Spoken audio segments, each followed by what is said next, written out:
So this video has two objectives.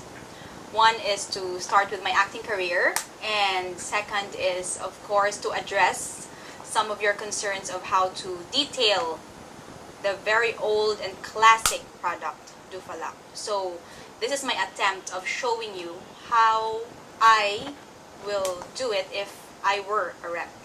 So I hope you'll enjoy this clip.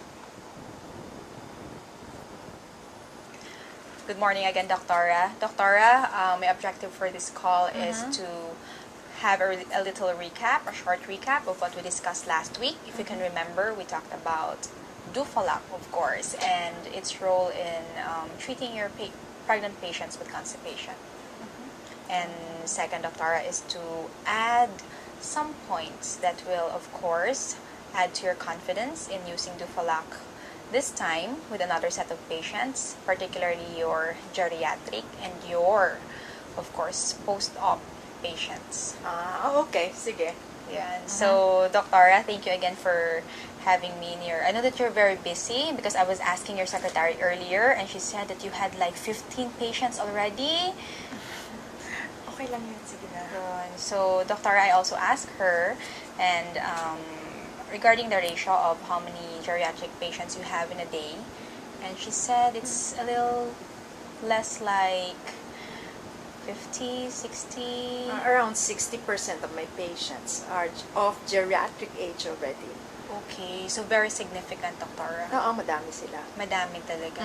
Doctora, if you would mind, how many patients out of this pool of geriatric patients that you have usually suffer from constipation po? Actually, around half of them suffer from constipation. Nako, ang dami. Ang dami talaga. Oo.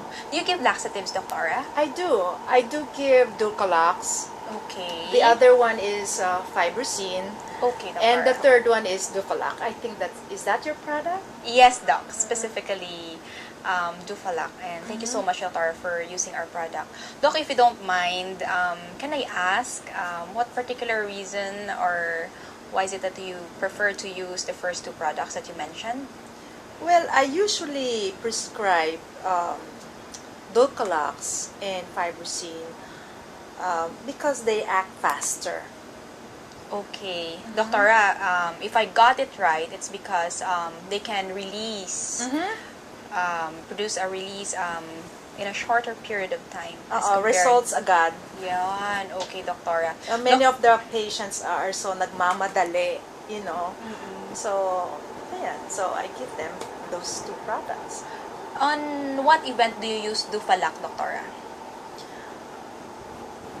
Well, I give Dufalac, especially those who have records or histories of hypertension, because straining could be a problem, and straining can cause a rise in blood pressure.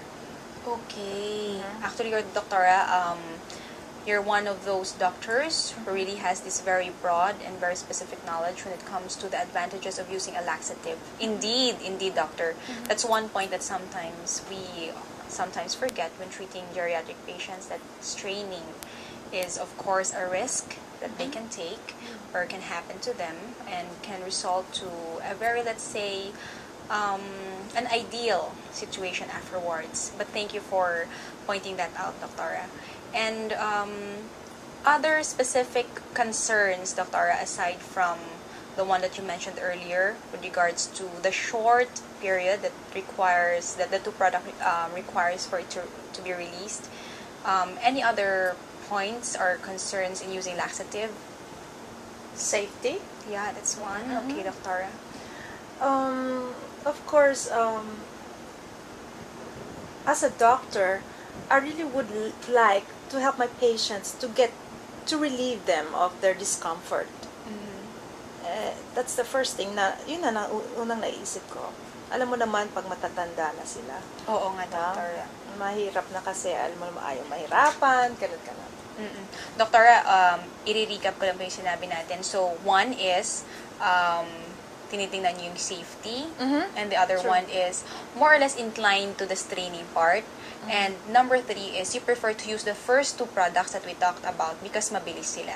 Oo. Yun. At saka isa pa, ayoko din ng produkto na magiging parang addictive, parang hindi nagiging natural na yung habit ng bowel movement. Okay. Mahirap yun. Yes. Oo. Diba?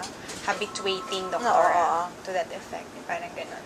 So, actually, Doc, if you would allow me, Doc, I'd like to address some or at least all of your concerns regarding using laxatives. So, if I may go on, Doctora. Number one, we talked about yung mabilis na action. Yes. Sige. So, when it comes to Dufalak, indeed, Doctora, it takes a little longer. But if we let the patient take it at night and then let them sleep, the next morning, we guarantee a release. That's one.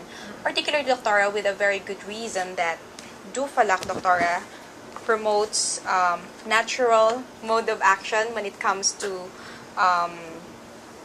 producing the bowel. So, we don't disturb the usual GI movement of the bowel, Doctora, so that we release it naturally and I understand. without straining.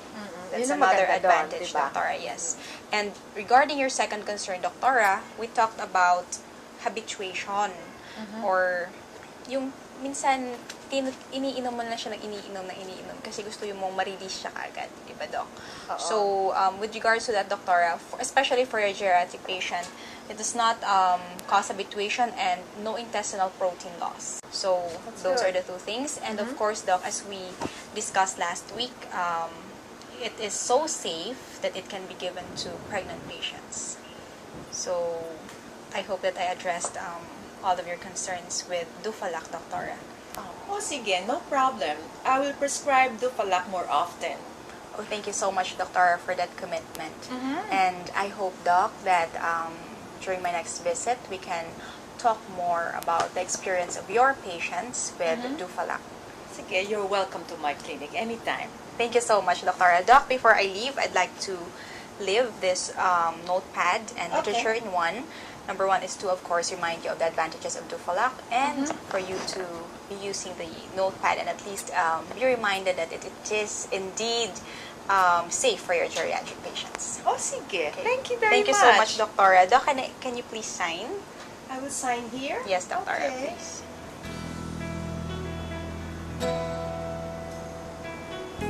Thank you so much, Doctora. Have a good day po. Salamat. Have a nice day too.